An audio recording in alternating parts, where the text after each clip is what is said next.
Good evening, everybody. Okay, hold on. Let me remove the sound because there's going to be echo here.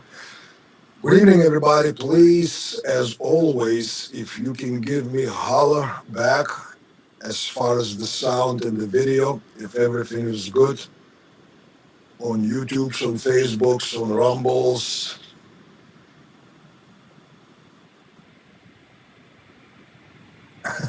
Also, you're still here, Clem? All right. Well, hello, everybody. Clem, is everything sounding good? Everything looking good?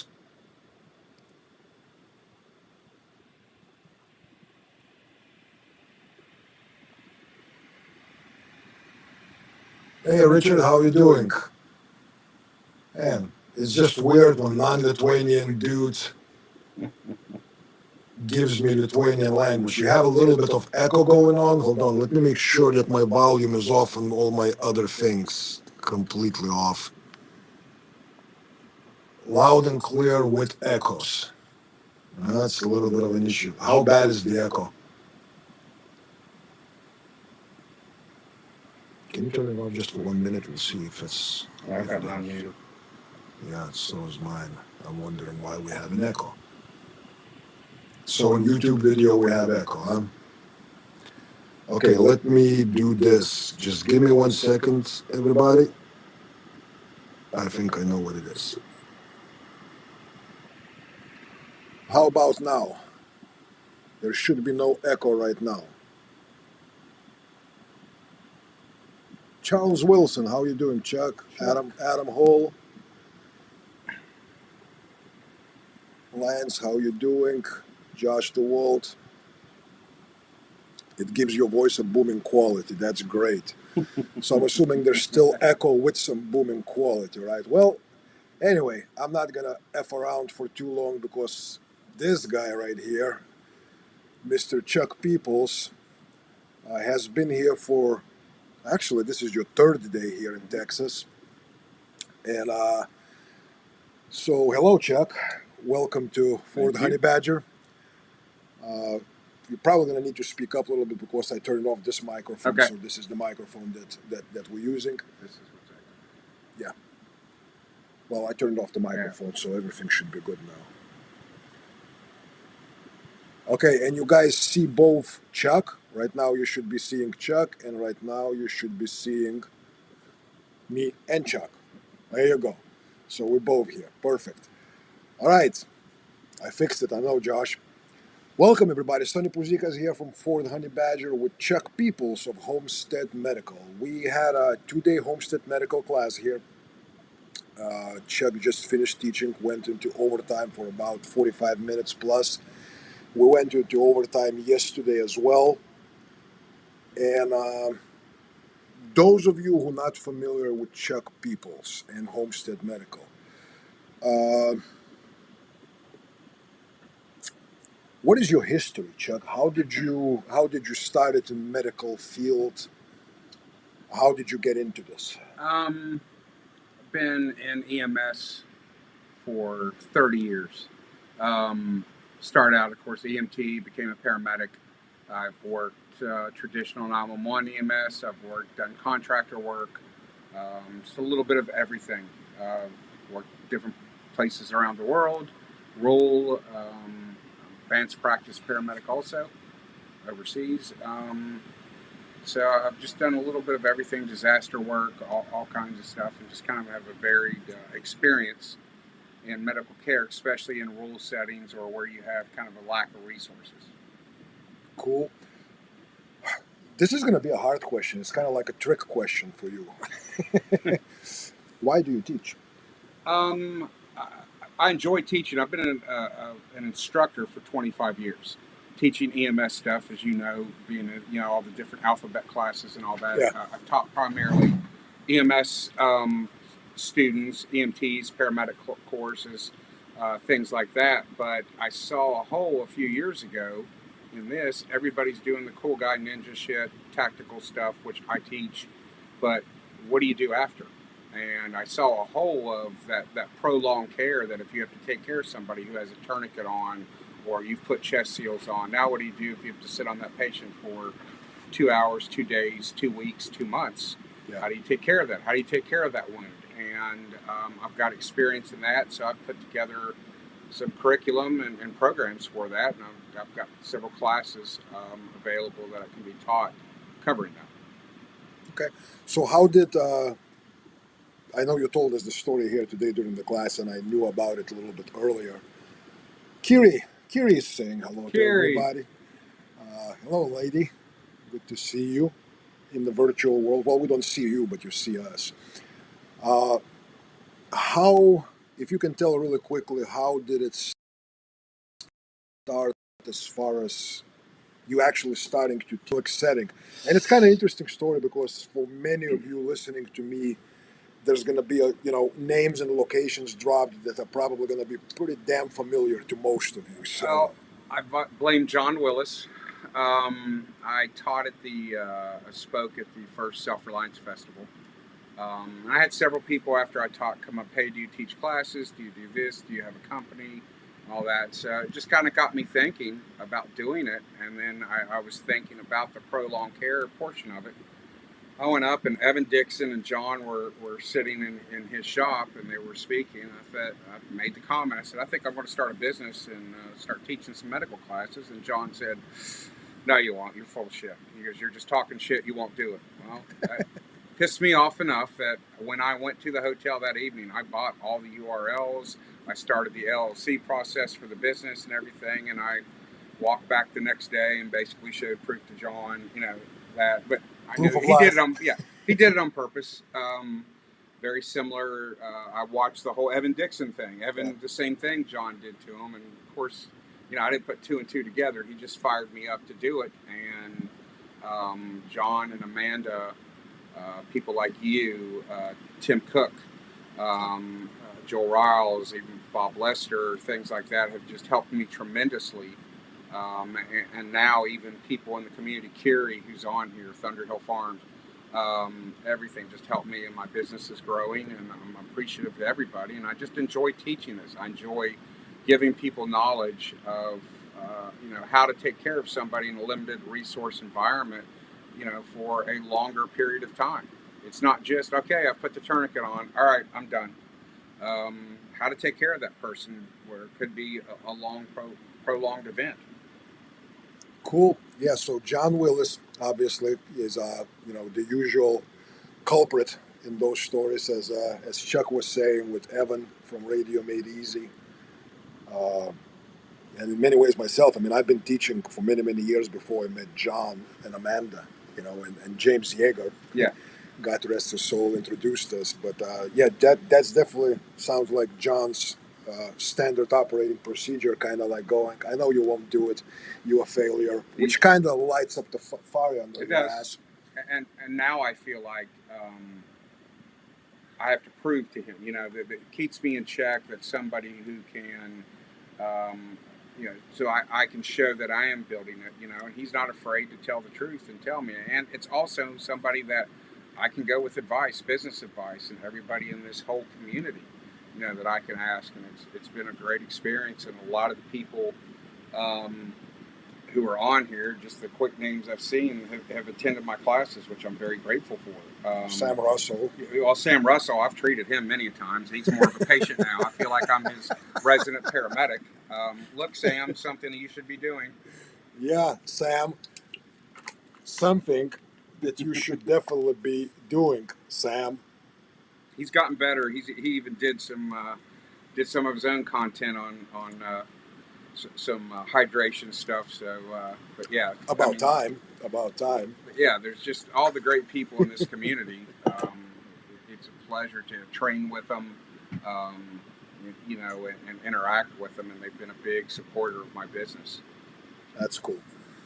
All right, so now we're gonna get, and guys, by the way, when you're watching, if you have questions or whatnot, please post your questions. Those of you, what is your website? Where can people find you, Chuck? It's homesteadmedical.us. I've got all my classes on there, and I do custom classes too. If somebody wants something specific being taught, we can realign classes to cover certain subjects that they want. And then I have I sell medical kits. They're custom built medical kits that I actually put together. It's equipment I have used over the years, equipment that I know works, different stuff, and I've got different varies, everything from the IFAC refill. All my kits, they can go in any bag, but I've got kits that are specifically built to fill into all of SOE medical equipment. But if you don't have SOE, of course they'll work. It's an IFAC refill kit, but it is built that it will fit perfectly into like his compact tear-off pouch,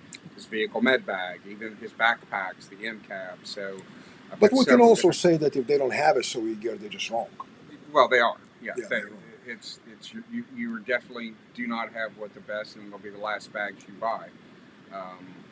But yeah, I've got my stuff, and I do custom built medical kits also. If there's something specific you want, just talk to me. I don't charge extra for it. It's just for the components, and we'll get together and work on what you want and need. Very cool.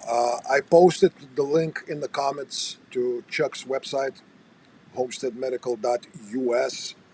Please go check it out. The guy knows his shit. I met Chuck a little while ago, and I kind of listened to him talk. And in my past life, having been a paramedic myself, I picked up pretty quickly on the things that was, and we'll talk about it here shortly. But things that I was starting to severely dislike in this universe of medical training for lay people or gun people or homesteading people or survivalists or preppers or whatever you want to call it, right? Those communities kind of intermingle very often. And Shinde, hello, sir. Charles Wilson is asking, is your health getting better? It is. I had some battles with COVID and a couple other things, but yeah, I'm good to go now. Thank you, Chuck, for asking. Chuck's another good guy, and he's going to end up making me buy a rifle that his favorite rifles that he likes. But I kind of like him, so he always, he's real sneaky about it. He'll send me, hey, I saw one for sale here or this. So I'm going to end up with one here shortly. What is that rifle? What do you think he likes to shoot the best? Little compact, starts with a P. He'll ask Chuck he knows what he's doing. Chuck, we're gonna have to talk to you. Well, I will see you in Ohio, anyways. Yeah. All right, so let's talk about now something that some people may dislike. Not probably in the company that watches us, but I'm assuming this will be shared. And by the way, guys, help us out here in the sense that share this because people need to hear not only what Chuck teaches, but few things that we will be talking about here while we're doing this live stream. They definitely should be coming to Chuck's classes. I have access. I know most of the people in the industry. I could have invited just about anybody to come to teach this class. I made the choice to invite Chuck based simply on what I saw, what he's talking about, how he's talking about it, and not only because what he has to offer, but what he wasn't pushing in his classes. That was really my motivational factor in going like, yep, this is the guy I want to come and teach dudes that come and train with me and for my family to get exposure to. Some people go like, well, you used to be a paramedic. Why don't you teach that shit yourself? Well, it's kind of like saying that, okay, so Chuck has shotguns, right? So Chuck should be teaching AK classes, right? We both are old enough and wise enough to know where is our lane and when we step out outside of our lane. And I know that in the medical, I step out outside of my lane. I have some knowledge, I have some experience, and I've done few things that Chuck has done, but nowhere near numbers that Chuck has done.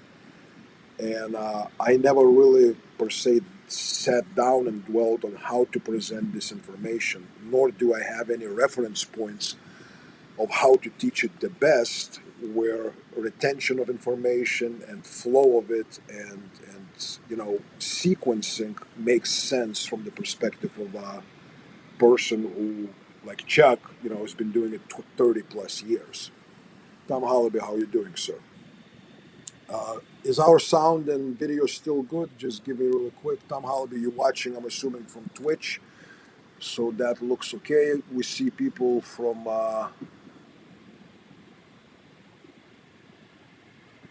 Minder. I'll address that if I remember your question by the end, but we'll be talking first because I have Chuck here and he has 14-hour drive tomorrow to go home, so I don't want to keep him until midnight. So we'll address basically on the topics that were addressed this weekend and relevant stuff. As far as the case and all that stuff, we can talk about it Tuesday. I'll be doing my Tuesday regular live stream at 7:30 p.m. so we can address all the other questions. If you guys have questions, please, by any means, but mainly if you would, please focus on the stuff that we are talking about. So here comes a question. State of medical training in civilian space today. What are your observations, Chuck? The good, the bad, the ugly. And the reason why I'm asking the questions of Chuck, it's not for him to per se criticize. Well, these other guys, we're not per se going to drop names and mention names and all that. This is more about the trends. And folks, I want you to understand that trends of what instructors in whatever field, whether it's Chuck's field, which is medicine, or my field, which is violence, what most instructors will offer will be dictated by what's being requested, by what people or what we perceive this is what people want, right? So if you can, uncensored as much as you want to, Sure. shoot from the hip the state of medical training offered to civilians in today's, in these circles of tactical firearms, survival, homestead environments. Well, there's two lanes. If you look at, into this and the gun culture and what people do in the tactical, and it's ridiculous training. It's unrealistic training. I mean, I don't know of anybody who has a Black Hawk helicopter that's going to call in for a medevac and you're going to be under fire. I just don't see that. I think with the medicine stuff and even the tactical, people are going up to the point, okay, you've put your tourniquet on. Oh, good, help's going to be here in a minute. No, it's not. You've got your chest seal on. Okay, you're done. You're done with your treatment. That's not realistic. That's not, even put a tourniquet on, it's not realistic. You need to reassess your treatment. You need to assess that patient. What else? They're going to go into shock. And what people don't see, and I don't see being taught, is, people put a tourniquet on and they don't talk about muscle guard. Yeah. Your muscles tense up, you put that tourniquet on and say high and tight, and within a few minutes when that adrenaline dump happens on them, their muscles loosen up, which in you turn around and go, oh, why is he bleeding again? I thought I had that tight. Well, that's what's going to happen. You need to monitor your treatment, monitor that tourniquet. Same thing with the chest seal, same thing with anything, even a nasopharyngeal airway. You need to reassess. You need to check your whole patient. You need to do everything. You don't just go, oh, there's a bleeding, put a tourniquet on, I'm out, I'm done. Your patient's going to go into shock. Are you going to treat for that shock? Are you going to do those things? And a lot of that stuff is not focused or taught on. But now, what do? So would you say that one of the reasons is that there is a little bit of a trend that even in such a literally critical field as a wound care, trauma medicine or whatnot, that there is a little bit of a bug of, how would I say it, Instagram fame for a minute. Look, I did this cool thing, this newest tourniquet. This is how I put it on, under fire, with smoke grenades, with night visions on, and I don't give a shit after that.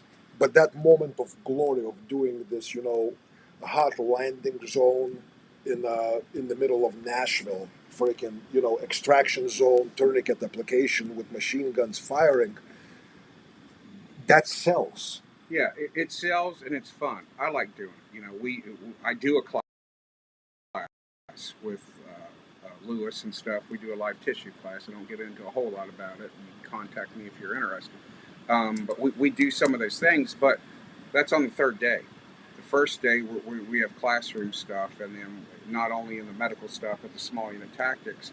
The second day is all on the live tissue stuff, where it's technique and manner and how to do that stuff. Yes, it's in a tactical type, supposed tactical type environment, but this also goes over to everyday life. You know, you can have chainsaw accidents. You can have, many accidents at home, and you've heard some of the stuff, some of the pictures I've shown. There, none of them had to do with Yeah. being shot by invaders coming in doing a helicopter assault on you, or we weren't out in the middle of the field calling fire, for fire support or anything else like that. It's really not realistic. It's fun to do, and yes, I think you should train and have those tactics. But the problem is, when it comes to medical, if we go into a state where resources aren't available, whether it be a disaster, which just happened in North Carolina, people without health care for a month, they had Yeah. they were trapped. They couldn't get to them at all, and even helicopters weren't going in. But if you look at something like a Hurricane Katrina, or what happened in North Carolina, or whatever type of event, whether it be localized or countrywide, and you don't have those resources, what are you going to do? What are you going to do? The likelihood of you putting a tourniquet on is actually kind of low. Um, you're more likely going to use a splint. You're more likely going to do wound care where you do have cuts. Now you have to evaluate that stuff, and that's not being taught. Yeah. It's not being taught to the civilian world, and it's real life stuff that you should have. But you can also use it in everyday life like this to do. Oh, do I need to take them to the ER to close that up, or can I clean that here at home and do some good wound care and we'll be okay? I'm not saying not go to a doctor, but also you need to know what doctors are doing. Modern healthcare, I'm sorry for everyone. You go where I live in my state, it's like third world country. If I'm really sick, I'm not going to a hospital in my state. I'm going out of state to a better facility. Now, Um, I'll make a quick observation. So today, on the second day of Homestead Medical class, I was sitting here and kind of keeping my face straight, but giggling to myself because Chuck started showing his different kits, his wound care kit, his airway kit, his bleeding kit, and then he's pulling things out. This is for dental emergencies. Like people go like, well, dental is not an emergency. Have a toothache and try to be productive. I don't know, in some kind of combat environment. Let me know how it works for you. You know, cleaning your eyes. You know what I mean? If someone has some speck of metal in his eyeball yeah, or whatnot, right? None of these, to the best of my knowledge, none of these super uber tactical tier one, like someone actually, yeah. I think Mr. Doc Holliday. Mr. Doug Holliday posted Yeah, tier one medics and tier one operators, right? The wet dream cosplay. None of them teaching that, but they all look cool with their loadouts and plates and helmets and mods and all that. You know, this was my, as I told you guys, when I said that the reason why I chose to invite Chuck and instead of others that are trying to push that Hollywood like insta famous, shock and awe. Look at what we do for just 1 minute while we're putting the tourniquet on. I wanted this because this is so much more applicable. As Chuck was saying, putting on the tourniquet is this super important to do it well, to do it proper, to do it high and tight, to do, all the other things. Absolutely. Little test. When people say our training and our doctrine is data driven, right? So here's data driven test. Gather around, well, you won't be able to gather. Use the technology. Send out an email and a $5 transfer to, to kind of entice people to participate in your survey. To 200 of people that you know. Ask the question, how many times you have been shot at with a live firearm? Question two, how many times you shot at somebody, a human being, with a live firearm? Question three, how many times you've been stabbed? Question four, how many times you stabbed somebody? Question five, how many times you were in such pain you could barely get out of bed? Question six, how many times you had a property accident? Cut yourself, not necessarily with a chainsaw, not necessarily buried a freaking axe in your skull or your wife's skull or your child's skull, but things started bleeding and you go like, oh shit, right? How many times you had a toothache? How many times? You know what I mean? So you go down the list and you go like, so if you want to take a look at data-driven stuff, right?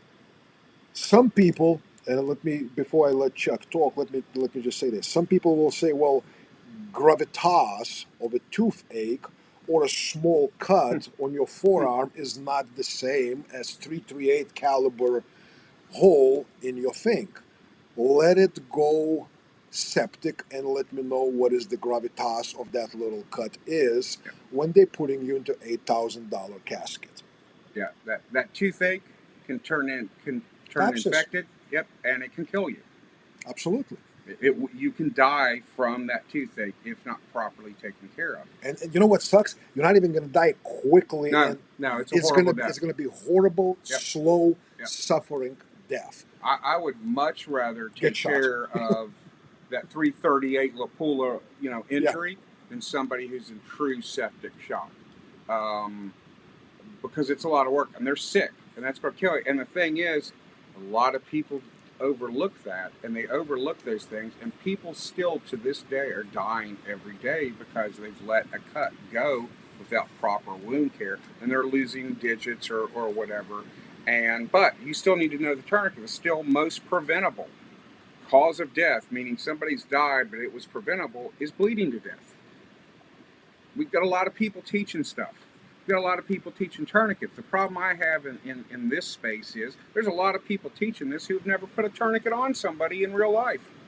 They're not even medically trained.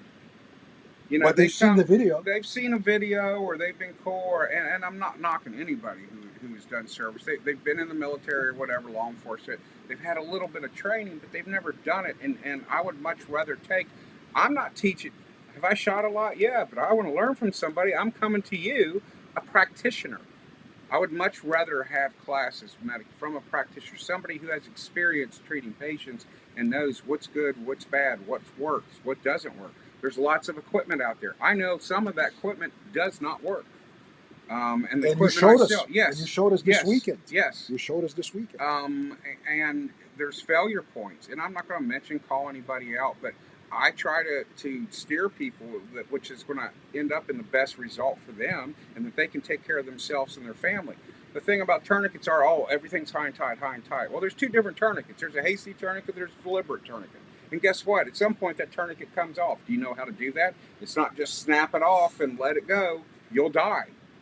You'll die from taking your tourniquet off, and it's not because you're continuing bleeding. If the bleeding has stopped, it's the way you do it. I'm teaching those things because I truly believe there could be a time, place where, whether it's disaster, weather event, whatever, that you could be stuck and you don't have access to hire professional care, and you're going to have to take care of yourself or your family, and you need to do that. People say, "Oh, I'm good. My wife's a nurse, or my husband's a nurse." Well, what if they're the patient? And What are you going to do? well, additional question to that, someone is a nurse, so it's kind of like I'll just use a very, very crude example, but a nurse in a lot of hospitals, unless you're talking really, really like compassionate person that looks at her profession or his profession very, very seriously. Like we know people like that, like Yes, Daniel, yes, right? yeah. Right. So maybe he's a specialized nurse in something like elderly care and stuff like that. But that dude has looked into everything from hardcore trauma, right, Yeah, to prolonged care to yeah, this and that. yeah. That you think most nurses in hospital are like that? I've had nurses, I've had ER physicians take my course, and they've told me. I mean, this ER physician, I was like, "Hey, if you want to speak or talk about anything, please do." He goes, "No, no, no, I'm here to learn." Um, and I didn't know he was an ER physician when he signed up. He's kind of an unknown, and he came up to me afterwards. One of the greatest compliments I've gotten is, him saying, "Hey, I've learned a lot." And this is somebody who's been an ER physician for over 15 years. So just because they have medical training, they may not be in that field. And a lot of, what people need to understand, it's not knocking physicians or nurses or anything. Most of them, especially even in ERs, you go into an ER, you bring in a trauma patient, what happens? There's 10 people around. Yeah. You've got a guy at the airway. You've got one person on Yeah. one side of the body, one person on the other side of the body. You've got an ER surgeon or a trauma surgeon directing. You've got the ER doctor there. You've got somebody charting. You've got people handing. That patient already arrived from paramedics. Yeah. That probably puts the C Yeah. collar on him. That IVs, already have they 2 could IV do lines airway. going. Yeah. So they've got a lot of help. You go into a prolonged care, you don't have those resources and you don't have that help. And it's the same thing with paramedics. They're in the back of an ambulance doing all this stuff by themselves. That when they deliver, now all of a sudden there's 15 people doing it. Yep. Not knocking any profession, that's just the way it is. But you need to know some of the stuff. If you don't have access to that, and people say, "Oh, I'll call an ambulance," just like we were talking here, it's 20 minutes for an ambulance to get here. Yep. You know, the closest hospital here that has a trauma center is a level 4 trauma center. If you're really hurt, you're getting flown out. Well, here's another thing, right? So people say, well, it's, if I get shot by accident, it's 20 minutes for ambulance to get here. Most ambulances will not go on your property until the scene is secure. Yep. Law enforcement arrives, somebody got shot, they not necessarily right away gonna go and clear everything and declare it safe for those paramedics to come in, right? Right. So if you're not, you put on the tourniquet and that's all you know, but that's been done 28 minutes ago. They still don't allow those paramedics on the fucking property. Yeah. Yep. And people don't think about it that way. They go like, everything is just going to be like in the movie, Somebody got shot, we put on the tourniquet, 5 minutes later, paramedics say here. They all pretty much level, like from that certain school that we not going to mention names. What is that, Delta 18, right? Yeah. No. Guys, no, that's not what you most likely going to get. And not knocking the tactical training. I have it. I teach it. I do it. It's fun. But realistically, when you come down the wound care, knowing how to splint something, dealing with a broken bone or a sprain is going to burns, dental, ear, eye, nose, and throat. All these things these are real life things that most likely you're going to deal with. People want to go out and spend $1,000 on a new rifle, their 15th AR or whatever, their 20th pistol, and that's fine, but they don't take any medical stuff. But they've got a cool IFAK on their kit that, I go and look, and their tourniquet's still in the package. We were laughing about it this weekend. Chuck was talking about it, and he goes like, I looked at the tourniquet, at their IFAKs of armed professionals. We're talking maybe police officers, maybe even some military guys that have the fucking tourniquet still in the plastic thing. And we were laughing about it and go like, whether it's a TV show or training, squirt a little bit slippery stuff on here, put him under a little bit of duress and stress, let me punch you in the solar plexus twice, and let's see if you can unpack and successfully apply that tourniquet to your lower limb while we tell you that limb is so destroyed you cannot move it. Just like this weekend, we're doing tourniquets. We didn't just sit here in a nice classroom. We did it. We got did the fundamentals. To get fundamentals. Then we go outside. We're in different positions, different places. You're unable to move your arm. How do you get that tourniquet on your leg? You're on your belly. You're on your back. You're on your side. Different things. What if you're in a car wreck and your car rolls over and you're stuck on your side? Can you get to that tourniquet where it is on your body, which probably isn't, because most people don't, but you should carry that on your body, have the things that'll kill you in 5 minutes or less. Can you get to that and apply that tourniquet? Have you practiced with it? And small details, like we were talking, everybody has that loop ready. It's ready for your arm, it's ready for your big fat thigh and all that stuff. What if your leg is trapped by the engine compartment that's collapsed on it? Yep. You're not going to move the engine compartment to put that freaking tourniquet on. And if you haven't practiced to actually, remove the loop and actually slide it under, and now you do it not in the right direction, and because of your compression in the car, you don't have enough force to tighten it up, guess what? You're dead. You're bleeding already. Yeah. You're bleeding already. So if in the practice you haven't done it, by the time you figure that shit out 78 seconds later, not only are you in irreversible shock, you're dead. And I know there's people that are on this live stream that I know for a fact practice medical stuff. They go take training. They've taken training. Several of them have been in my courses, but I also know other instructors who are pushing the medical part. Andrew from Combat Art Training, during his classes, he's telling them, throw a tourniquet, putting a tourniquet on and then having to return fire.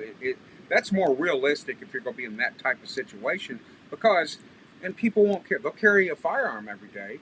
God forbid they carry a tourniquet. I guess they don't. They think those bullets are going to zip around them if they get into a firefight, and they're not going to get hit. Or maybe their family that they're protecting, they're not going to get hit either. Right. And do you think about that? Do you have small children? Because guess what? That cat tourniquet is not going to go down small enough to occlude that bleeding. So you better have something like a Schlissman wrap that you can do for a small child. But even then, do you got the Band-Aids? Do you have that? I mean, carry med stuff every day along with your firearm. And I think it's kind of crazy that you carry a firearm and not have medical with you during that, because that could be for you. You kit up and you have your IFAC, which is for you. Well, why wouldn't you do it every single day? Nicole says hello. She's watching. Hello, Nicole. So, and Nicole, who organized and been involved with a number of the self-reliance festivals, can tell you that Chuck on the wheels is like a freaking 2 hospitals together, all in his vehicle, right? She's asking, have you made that girl pocket kit yet? I do have a prototype for it. I actually would need to get a hold of Nicole and talk about that. I'll leave it between you two. You guys figure it out. So yeah, guys. The reason why I asked Chuck this question about the state of industry, because it's actually like a mirror image of violence industry.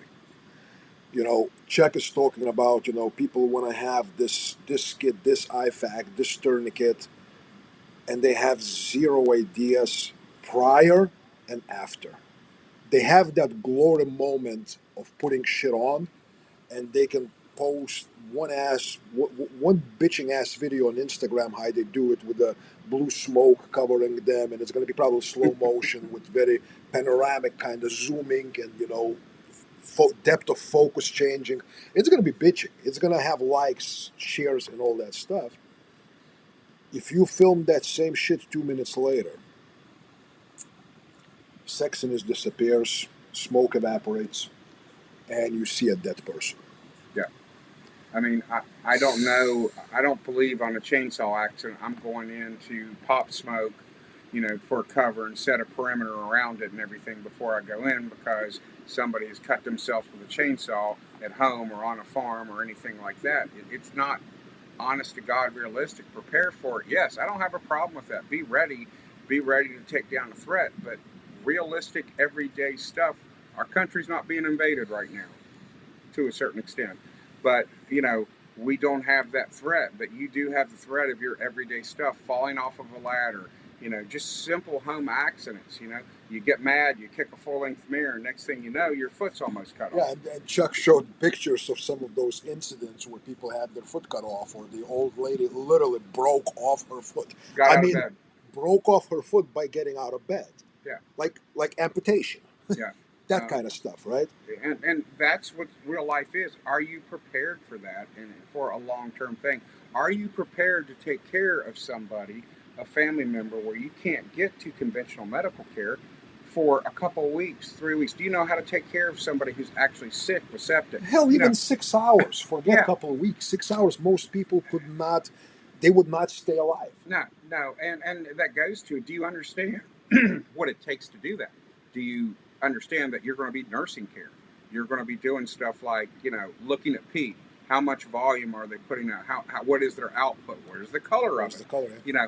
Things like that. So, and understanding what that means. Look, that tells a lot, because if somebody is septic, you're going to be doing that. That tells you a story of their illness. Because if you're not going to be doing that and trending and paying attention and reassessing, that person will not be with you for long. No, they'll die.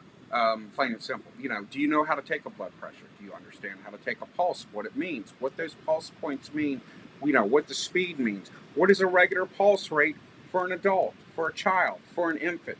Do you understand the differences of that? And understand that a child and an infant is not just a tiny adult. Their body and anatomy and how you treat them is vastly different.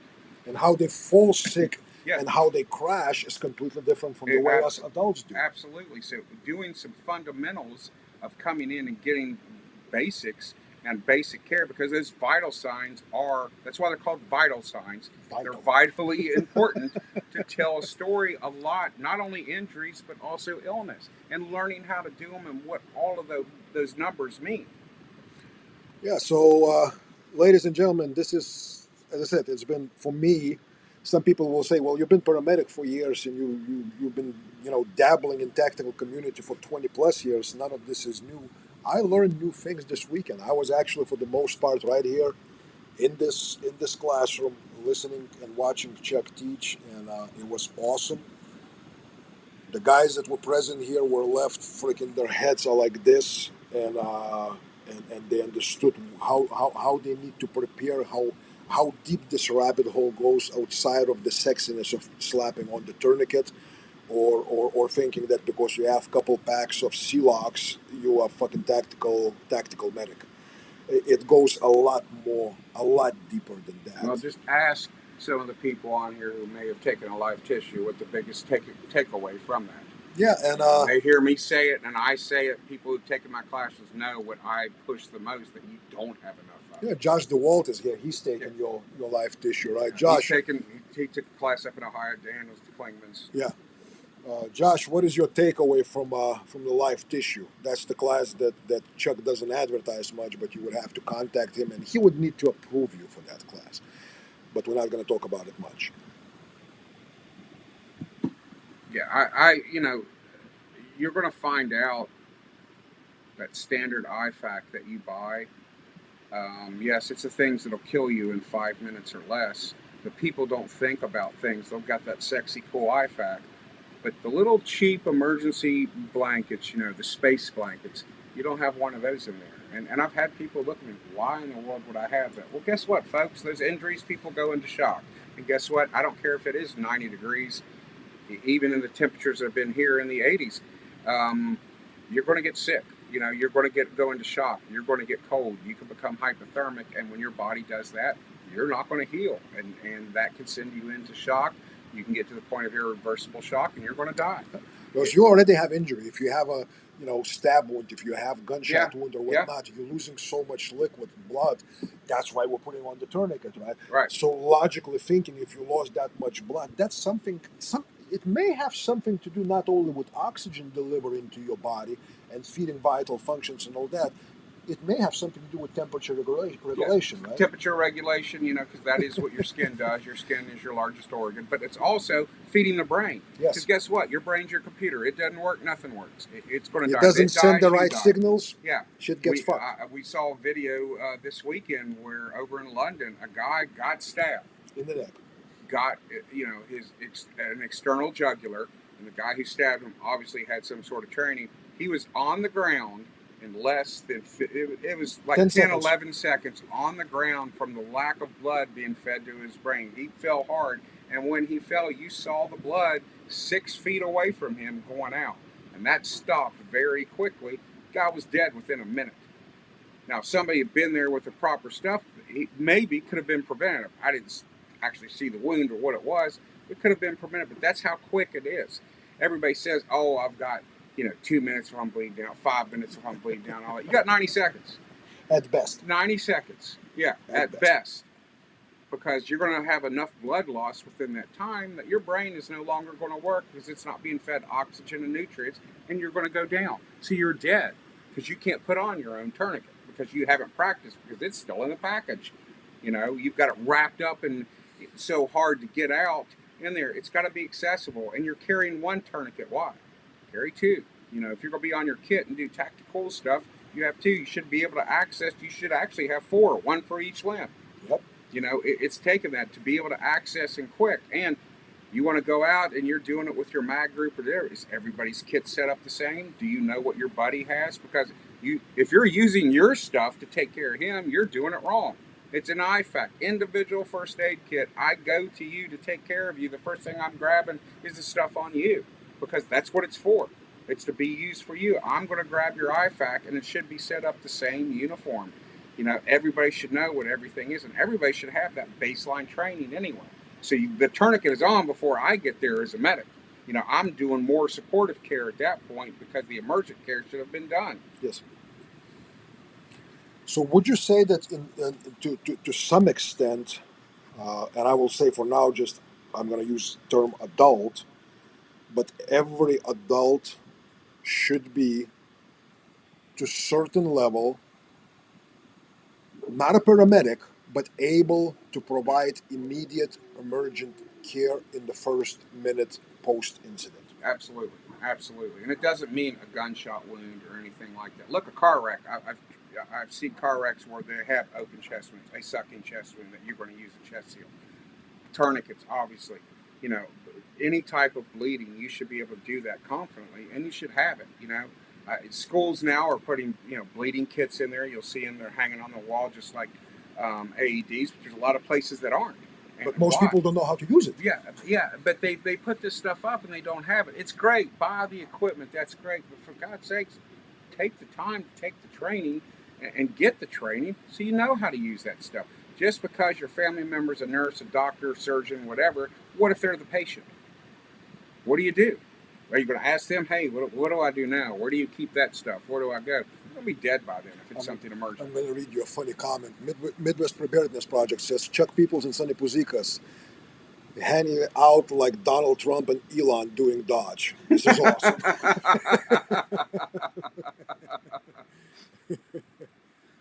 So That's gotta that be was Patrick. that was pretty funny. Must be. Yeah, yeah. We're doing a little bit MAGA, Make America. How would you say? We're not making it great, but anyway, Prepared. prepared. MAPA, Make America Prepared Again. Yeah. There you go. And there's a lot of people who are into the preparedness and stuff, but normally medical and communications is what lack. They go for the cool, sexy stuff. You got a bunch of guns, you got a bunch of ammo. That's great, and you may even have food and water. That's great. But here's the thing, and I take the training, carry a firearm every single day.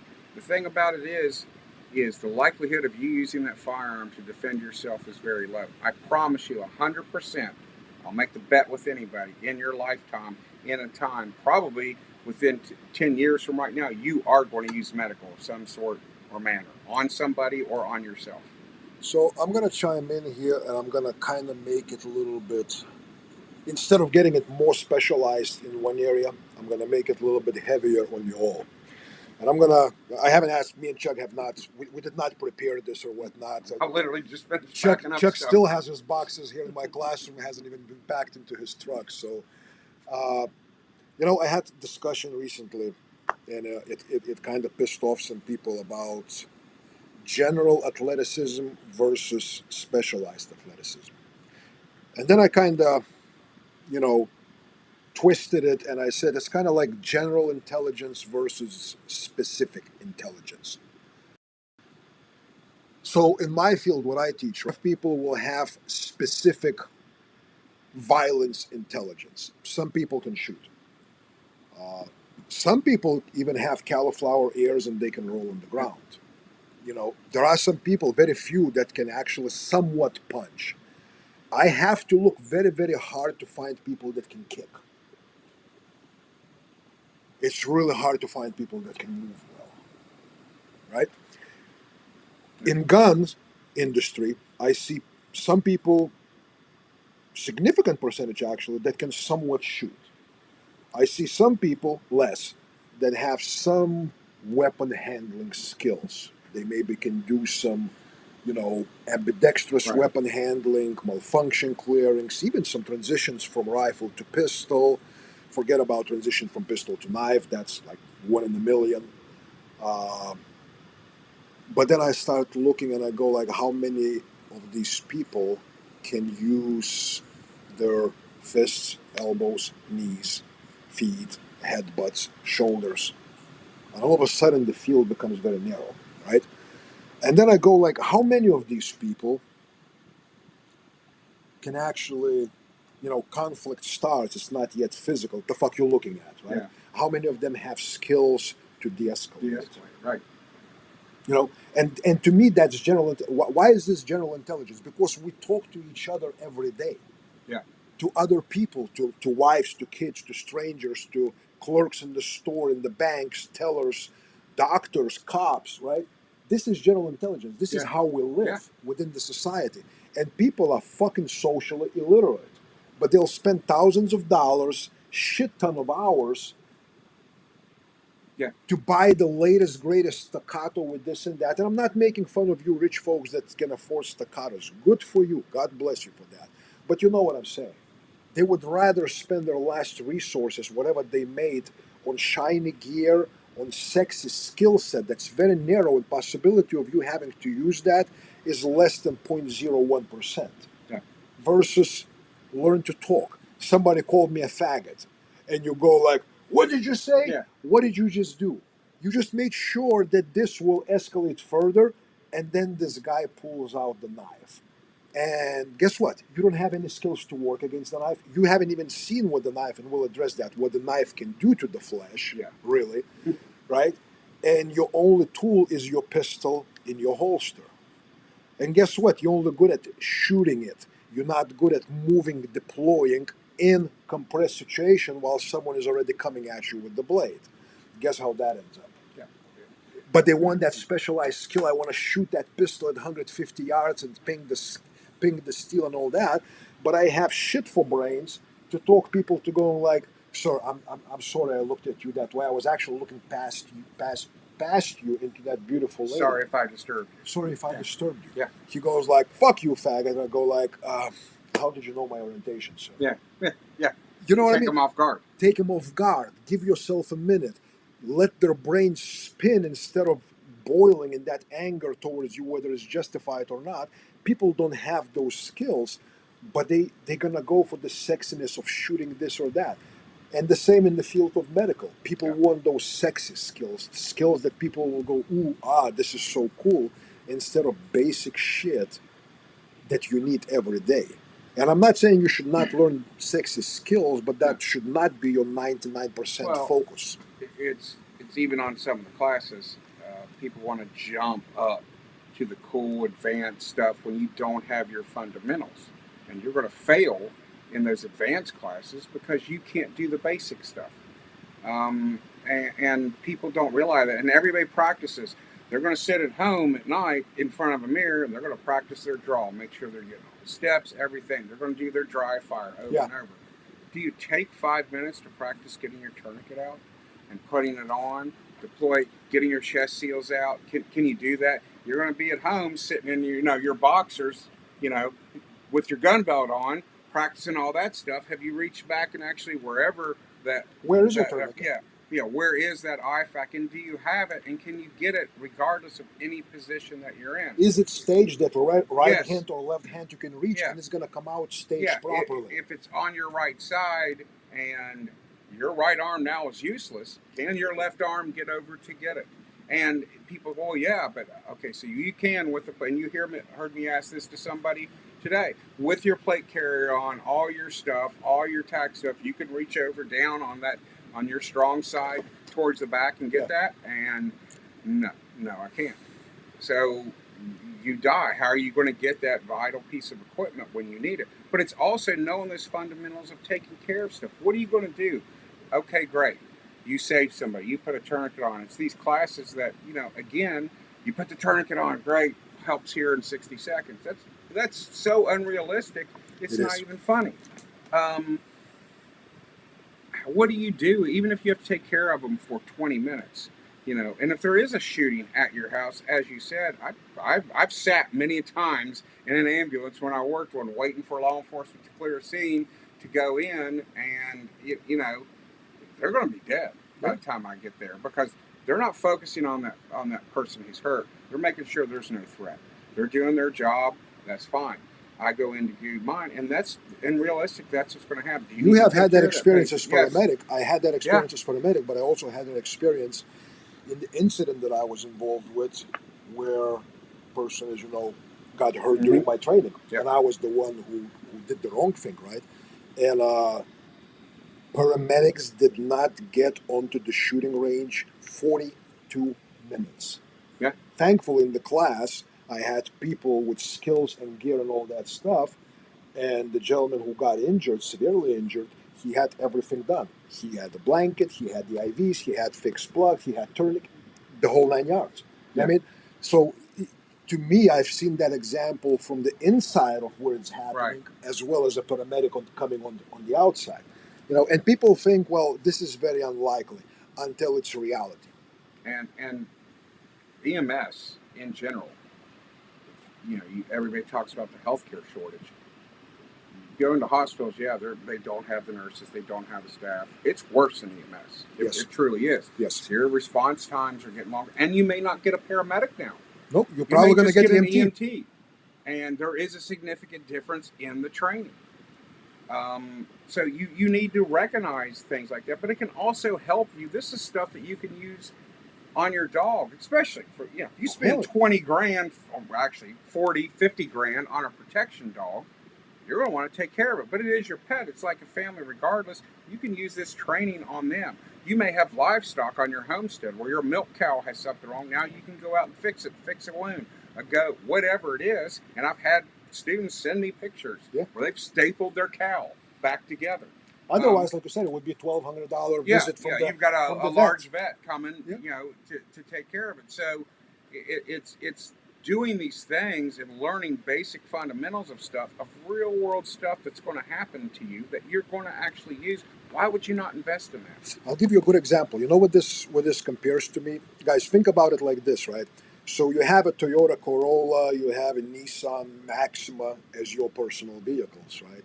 And you decided that you're going to take classes on how to turbocharge a 6-liter Ferrari V12 engine. It's the sexiest shit you can ever do, right? Yeah. How applicable it is to your life when you have to replace a freaking compressor in your Toyota Corolla. Yeah. You know what I mean? This is what dudes do in this field, is that they do shit that's not completely, but 99.9% irrelevant. They're trying to learn the sexy Ferrari turbocharging skills, which a lot of times are being done by people who never seen a Ferrari, nor the turbocharger, but they read about it. And meanwhile, in your garage, you have a fucking Corolla and a Sentra or a Maxima.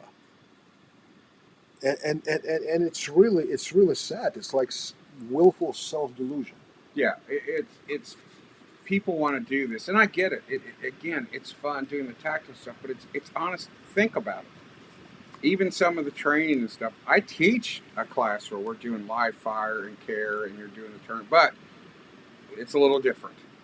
There's some stress that's involved in that trauma care. But that trauma care doesn't mean a puncture wound is a puncture wound, whether it comes from a bullet, which is at high velocity, or it could come from low velocity. It doesn't necessarily mean it could be a piece of rebar that you're working or building something and you fall and you impale yourself with rebar. It could be, a screwdriver. It could be the chainsaw. It could be whatever the case is. Are you prepared for that? And if you haven't seen what a chainsaw does to flesh, you don't understand. Now, what if you have to take care of that person for 2 weeks because there is no care? What if you lived in North Carolina when all those floods and stuff came and there was no care? You couldn't get out to care. Are you just going to let that person die? Are you going to run around? Helicopters weren't getting to people. There's people that died because of that. Same thing with all these disasters that happen now. Are you ready? Are you prepared? Dude, Josh answered the question earlier. What's the one thing that he learned? Josh DeWalt was, absolutely, you don't have enough gauze. Kiri and Glenn are on here, and they're serious-minded. They're ordering, they order cases of gauze. They're good friends. They're getting more cases. They just don't know it, and they're not going to argue with me. But they order cases of gauze. They've got 1,200 4x4s in the case, 2,400 2x2s. 100 rolls of gauze. I mean, that they're getting prepared because you don't know. And you will go through, and I know that sounds like it's a lot of gauze, but honestly, taking care of a wound for a month, a big wound, you're going to go through it quick. You don't realize how much you will use. And you don't realize that puncture wound, your one packet of wound packing gauze in your IFAC is not enough. Oh, hell. You better stuff it everywhere. I'm telling you, you'll go up to 3 packets on some of the wounds. And if somebody comes at you with a knife, I'd much rather take care of a gunshot wound than I would a knife wound, especially from somebody who knows how to use it. And depending on the type of blade, depending on the type of knife that you're using. So this class was a little bit special because me and Chuck, we talked about it, and I go like, hey, Chuck, Do you mind if I jump in for maybe an hour or whatnot, and we'll do a little bit? By the way, DB Cooper, I put Chuck People's contact right there under the screen. So homesteadmedical.us. Yes, it is Chuck Peoples from Homestead Medical. That indeed is Chuck in person. It's not someone. It's the real Slim Shady right here. Yeah. That's right. It's the real Slim Shady. Uh, so yesterday we did a little bit of a demonstration of. I bought some meat. I bought some pork, some with bones, some without bones, some big pieces, some smaller pieces. Uh, we dressed some of it up with different materials, with different articles of clothing, and then we used variety of different weapons on it, from knives to shovels to machetes to tomahawks to A sword. cable little things like that. And people had a chance to see in person what it does to flesh. Because the problem with that is that a lot of people do demonstrations, and they do demonstrations for the most part they'll do using foam or ballistic gel or whatnot. If they do use flesh like meat, they will make that flesh immovable. They like either nail it to something, and it's gonna be pretty much like meat against the wall.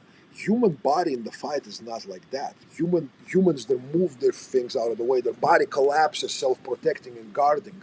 So you don't have that very stable, you know what I mean, like a wall to hit, so to speak, with the blade. But nevertheless, we did that yesterday, and I think it was probably a little bit helpful for guys to see that, because it's probably was pretty eye-opening. They also see within the wound. I mean, you see a difference of where you take different types of blade, what they can do, and how the force. It takes very little force to go in and do damage, but also the difference between regular blade, a serrated blade, what a shovel does, what a tomahawk does, and you can see what it does to flesh, and then you get to realize, okay, now what if I have to take care of this wound for 2 weeks? You're going to see, oh, I'm going to have to debride that. That's a clean incision. That's good. I could probably close that. No way I'm closing that. All that meat was basically looks like hamburger on the inside. I've got to debride all of that off, clean that wound channel wall, and get it ready, so it's not closing. So I'm gonna have to babysit this wound for probably a couple 3 months to let it close from the inside out, packing it every day, cleaning it every day, and doing that. So people don't understand that, and you think, oh, I'll just go to the hospital. What if there's no hospital? It happens, guys. Look around, open your eyes. It absolutely happens, and it's still happening. And if you don't think this won't happen to you, Murphy's Law is always in effect. At some point in time, you're going to have to use that medical. In my past life, when I was a Sicario, according to Scully and John Willis, I've been given contract or Mr. Murphy, and I'm still looking for him, guys. I have not successfully found Mr. Murphy. He's still around, and he will be in your face at the worst possible time. Tom Hollaby is asking a question. Would you say that the average pocket lifesaver is acceptable, or does one need to carry more on their person? Depends on what you're carrying. So if you want to talk about, to me, I look at it as what's going to kill you in 5 minutes or less. So I carry a tourniquet separately, and then I also carry a pressure dressing, a small compact pressure dressing, wound packing gauze, and chest seals. I've also got a decompression needle. That is the one thing that... Do you have an NPA in your thing? Yeah, I've got an NPA also. So those of you who don't know, NPA is nasopharyngeal airway. It's an adjunct. It's not a definitive airway, but it's something that helps. Otherwise this known. Is it. Yeah. So look, guys, this is the size. This is the size. Chuck just pulled it out of his pocket. It's not, he's not wearing it to show it to you. He has it. I had it on me all weekend. I mean, I wear this. If I'm not wearing that, I'm wearing an ankle kit. And he has a tourniquet separately that he doesn't do it to show. As a matter of fact, the last time I saw Chuck, which was in Tennessee back in October, I believe. Some of you have not heard the story, so I'll very quickly tell the story. Chuck, on the way to Tennessee to be at the Self-Reliance Festival, witnessed a motorcycle accident right in front of him. And the severity of accident was such that Chuck got out of his truck, did not grab his bags or whatnot, walking up towards the scene of the accident thinking this guy is dead. Yeah. He wasn't. But Chuck had a tourniquet. right on his person, slapped it on. That guy, to the best of our knowledge, has lived, survived. He's lived. Yeah, I don't know anything afterwards, but backed up traffic, and he was on a crotch rocket zooming in between lanes, and him and a semi got in a disagreement. The semi won greatly, and I watched the accident happen. I was fairly certain he was dead. And I got out. I didn't grab a bag, and I mean, I was going to Self Reliance Festival, so I had You had a hospital. I had about 300 kits in my, that I could grab along with my personal stuff, and I got out just to walk up. I wasn't going to get up. I sat in my car for a minute thinking, he's dead. I don't need him. So I better go check. Get up and go. And sure enough, he had the artery on his knee, and his leg was pretty much torn from it. Popliteal artery was going, and I had just a tourniquet on me, and I placed it on him, and he would have bled out. He would have bled out. By the time EMS actually got there, there's no point. An example, what we're saying that EMS, right? The first people on scene were private EMS provider with two EMTs that stood there like a freaking two deer in the headlight. They don't have the right gear. They certainly don't have skills, and they were scared because when you see for the first time like a severed limb with the amount of blood and shit like that, unless you have had experience of dealing with that and mental composure to focus on your job, not oh my god, I can't believe what I'm seeing, you're going to fall apart. Meanwhile, that person is bleeding out at the rate of 300 milliliters per 10 seconds. Yeah. You know what I mean? And if he's not in irreversible shock, he's probably 30 seconds away from it. And irreversible, I want you to guys think about what that word means. Irreversible. Yeah. People talk about, just even talking about shock treating, they may have that emergency blanket. What they don't understand is they put that blanket on that person over them while they're laying under the ground, and now the ground is sucking all the heat out. It doesn't matter that it could be 90 degrees outside. They're still can become hypothermic, and the ground will suck heat out of it from that transfer, and you have to put a barrier in, how you wrap them, how you do them. It's just little details. It's little things of proper steps to take care of. And people, I don't understand why they don't treat medical as important as it is, because you're going to use it. And I get it, what doing the sexy cool stuff, but you want to do the sexy cool stuff and you think that's going to happen, you think you're not going to get shot at? You're practicing for a firefight? You're wearing a plate carrier. Why are you wearing a plate carrier, with HESCO plates or whatever? Why are you wearing that helmet? If you think you're untouchable, well, hell, you ought to be running around in your boxers with, a chest rig on and you're ready to roll. That means bullets are coming. You've got to be prepared to treat it. So this is a question I haven't planned to ask you, but, I knew the other classes you teach. I knew that you're teaching tactical, tactical class, which involves a lot more of the cool stuff and all that.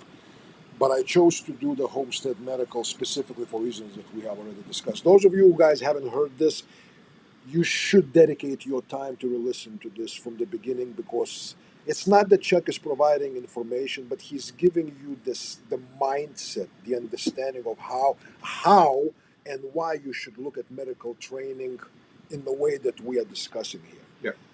Yeah. In your personal opinion, not like what's your favorite or whatnot, from your tactical medicine class to more advanced Homestead Medical to the class that you taught this weekend, which is basically your ground level Homestead Medical class. Which one is the most important class to take? I like the Homestead Medical classes because it's going to teach you. You're not focused on the tactical class. It's also tactics, but it's more things, but it's focused on very narrow trauma and very narrow trauma injuries, where it is you need a tourniquet, you have an open chest wound where you're sealing. Yeah, you're doing an airway, but that's just to make sure that you're still breathing. So it's very fine, very narrowed training, where this is trauma, medical, different things that we're going through, and we throw in a little bit of that prolonged care in it. Yeah. My advanced classes is more of the prolonged care, but also more advanced procedures. These students left here today, they know how to close a wound. They know how to use a skin stapler. They know how to do debridement. They know a lot of different things that they didn't know, and 3 or 4 of them had their medical classes. So they had some experience and stuff in it. But it's going through and getting you. I'm trying to get you a more roundabout base fundamentals for everything, about dental, about ear, eyes, nose, throat, all of those things, about talking about environmental emergencies, whether it's, hypothermia or hypothermia, how to treat those things. And then also looking at shock and all that, how all these things are so important. But we also did the simple things of vital signs. Yeah. They tell a story, they're vitally important. That's why they're called that. So it goes into, I really like teaching the Homestead, the Homestead Level 1 and Homestead Level 2, the advanced class. I also love teaching the live tissue class because it's just when we're doing some of the stuff, and I don't want to talk about a whole lot, but you see those eyes open. Yeah. And a lot of these people are people who've taken a lot of training. They've had more than one medical class. They've done stuff. They're more up at an advanced level, but you see their eyes open because it's the closest to the real thing that you're ever going to get. So my friend Tom Hollaby, who's been studying with me for a number of years, and he lives in Washington State. Mm-hmm.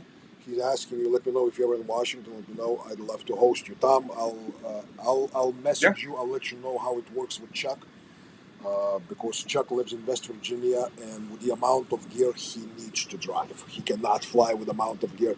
Guys, if you would see the amount of stuff that Chuck brings into class, I mean, he gives people training tourniquets. He gives people suture kits. He gives, like all kinds of stuff. He brings the stuff, the little things to do the intubations. He literally like travels as a freaking university and a hospital all at once. And travel takes time, gas, and all that stuff. So for you, Tom, to host them, you would need to have probably a minimum of 12 to 14 people, and you and Chuck will discuss the cost and all that stuff. But I can tell you right now, this is first time that I hosted Chuck. It ain't gonna be the fucking last time. I can promise you that. And if I have less than 10 people, I'll cover it, and or I'm gonna charge people more because it's absolutely fucking worth it. This was phenomenal class. The guys left asking questions. Clem is trying to talk me into me and him pairing up, and in March going to Ohio to attend that class that's not advertised, and I'm leaning towards it that we probably will go there. And so, with that being said, I still have a couple of questions.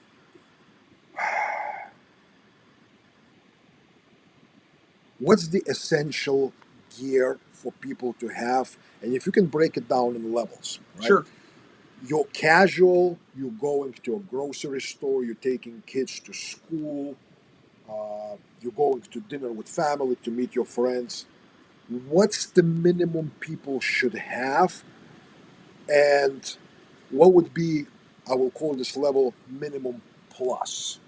Meaning that it's absolute minimum, but you may want to have these three items extra. Yeah, absolute very minimum, bare bones. You're only going to have one thing. It's going to be a tourniquet. I know it's a relatively low, but you need it for 90 seconds. Bare bone kit on you is just what I described. You need something. You need a tourniquet. You need chest seals. At the minimum, wound packing gauze to pack a wound because you may have a heavy bleed that is not a tourniquet, or you have your arteries or the pocket wounds. Pressure dressing, a compact one, you could put it in a kit, and that's minimum that I would go for. I like to look at things in layers. I have what's on me, the stuff that'll kill me in 5 minutes or less. Now in my vehicle, which if I go somewhere my vehicle is going to be there, that's fine. But in my everyday, if I'm carrying my backpack, I have more stuff. I have everything for boo-boos. Don't discuss boo-boo kits is a big deal. You're going to need a Band-Aid more than you are anything else. Have that stuff for the boo-boo kits. Most people who have kids learn to take that stuff. But have that. But also in my backpack, I have something for burns. I have more airway stuff. I have those things that I would need to treat immediately on there. There's also a splint in there. Yes, in my everyday carry, I carry a SAM splint. It's small, it's light, it's cheap, because you break an ankle, you're out somewhere, whether you twist an ankle, I've got the materials to take care of it. And as you use with the SAM split, yeah, it can be adjusted C-collar. into C-collar. Yeah, you can literally use it for broken ribs. You could use it. It's a multi-use thing, and it's small and light. But in my vehicle, I have a much more extensive kit that you can go from boo-boos to stuff, but also take care of multiple lacerations or multiple wounds. Yes, I have this IFAC, so to speak, on my body, but I also have more tourniquets in the kit in my car. I have much more gauze. I have all that stuff because what if one of my family members are out, or I'm out with one of my grandsons and he falls and he has multiple lacerations all over? I've got the stuff to take care of that. But I also have the stuff like I have Benadryl for allergic reaction. You know, I carry Narcan. Not that I'm going out snorting fentanyl or anything else like that, or anybody in my family, but you don't know that you could touch something. This is a crazy world. If something happened, but you could also have a family member who is maybe taking a pain medication. Maybe they switch their pain medication and they turn out to be hypersensitive to it, and you need to fix it. It's a narcotic. We also talked about something funny, right? You may walk into a bathroom where Mhm. someone is in that bathroom cutting up a very pure narcotic. Yep. And you just inhaled something, and now what? And Yep. if you have some pre-existing condition, maybe you went drinking last night. Now Mhm. you dehydrated and all that shit. That stuff hits you. Guess what? It's not just gonna be like, oh, I feel lightheaded. Well, You may need a Narcan. yeah, and it's little things like that. I've got, I'm developing. I've got it done. I've just got to put it out and start packaging, getting the materials. But I've got a dehydration kit that I'm calling the SAM kit. Sam kit. Yeah, yeah, it is. It's going to be called the SAM kit. And it has little things like just something like liquid IV. You know, you've got little things in there. It's a little pack that has everything. It's going to be able to take care of, dehydration depending on the severity. Even severe dehydration, you can rehydrate them, get them up to a point of that, but they're also going to cramp. They're also going to be in pain. So we're going to throw in some over-the-counter pain medicine. With stuff things like that. happening, Yeah. their blood sugar can drop. Yeah, right? their blood sugar can drop. And there's Absolutely. D50 paste. Yeah. There's I've got that stuff to go in there to help. So it's having those layers and thinking of what could I run into, what could I do. It's medical intelligence. It's no Yes. different than you do anything Yes. else. The activity that I'm doing, what could happen? It's not What a are the what ifs? Right. gunshot wound intelligence. It's Yeah. medical Yeah, intelligence. it's medical intelligence. What am I going? It's going to be 95 degrees today. You know what? I better have something that's good. Or you're going out, it's going to be cold. You're going to be below zero, or you're in the Great North like Cary and all them in Yeah. Wisconsin. But even in other places, if it's below freezing and stuff, do you have the stuff for hypothermia? Do you have the stuff to treat shock? Do you have those things? So your kit can always be changing for what you have. And a lot of people will put a kit in their car. That's great. You're going to leave those chest seals sitting in there when all those temperature deprivations, and when you go to use it, you're going to find out there's nothing but sticky gunk in that package It's a that you gunk open. from that just. Yeah, and it's not going to work. So because you don't want to take the time to bring your med kit in, because maybe you don't park your car in the garage or something like Guys, that.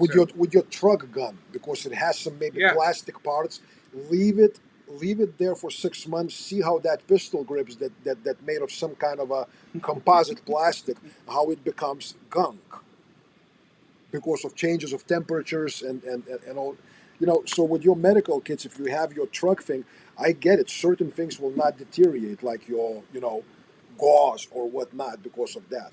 But there are things that you should have in some kind of maybe at least rip out pouches that you should take in. Don't just leave it there. They go like, that's a lot of work.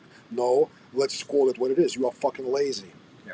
It's not a lot of work. You are fucking lazy. You'll take your gun in. You'll take your truck gun in. I mean, I do. If my vehicle's being parked outside, that goes with me. It's always by my side. But you're not going to take your medical bag in. And you know what? Which one are you going to use first? Right. And I just don't understand some of the thinking on it. And there's a lot of stuff. There's a lot more stuff I want to teach that I haven't started because it's getting people the interest. Will it? I have a business. I've got to make money and stuff to do something, and I put the time and effort. Medical equipment's not cheap, folks. I don't know if you did. Yes, I sell, but some of the stuff that I buy, and I buy stuff, and I do it willingly. I'll buy the cheap cat, copies off Amazon for $10. You saw it here. We broke Saturday 2 of them. on first try. Yeah, on try. First attempt. Yeah, it broke. So we broke 3. I buy those, and they're $10 a piece to prove a point. That's all it does is to prove a point. I'll be out the $30, and I'm glad to do it just to prove that point.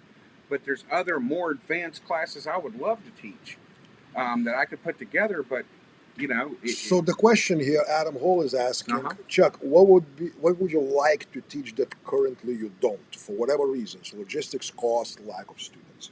What would be like if you were to put two? Let's just limit it because we're gonna be here until fucking midnight.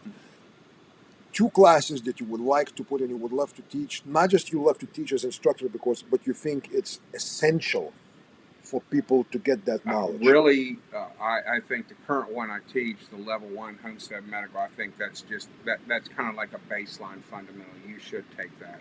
And not bragging on myself, but it's ever changing. It changes every time I add more stuff. I see what works, what students interact with. The other thing is, I would really like to teach a really true nothing but prolonged care in a scenario-based thing. Teach those fundamentals, more advanced skills on it, like giving IVs, giving the IV medications if you're able to get them, different things, and then put into a scenario. Here's your patient. This is what it is. Here's the symptom that and if I had the more advanced, the $50,000, mannequins that they use or something like that, or live role players to go and do that they have to take. And it's not the cool, exciting, jump out tactical stuff. It's your patient's septic. Depending on what you choose or how you choose to treat them, it is the choice of which way they're going to go. That patient's going to get better. That patient's going to get worse. And now if they're patient's getting worse, what do you do now? Yeah, exactly. So I would really like to do scenario based, so you can get a taste of what it's really like taking care of a patient in a prolonged situation, and what can happen, what can't happen, and from your training, what you take seriously. And a lot of it's assessment. A lot of it is noticing what's going on, and it's trending. Yeah, those vital stuff. I don't need to know how to take a blood pressure. Sarah and I, you better know how to do one.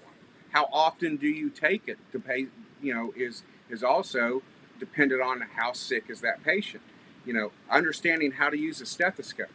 People think, "Oh, just stick it in my ears and I'll listen."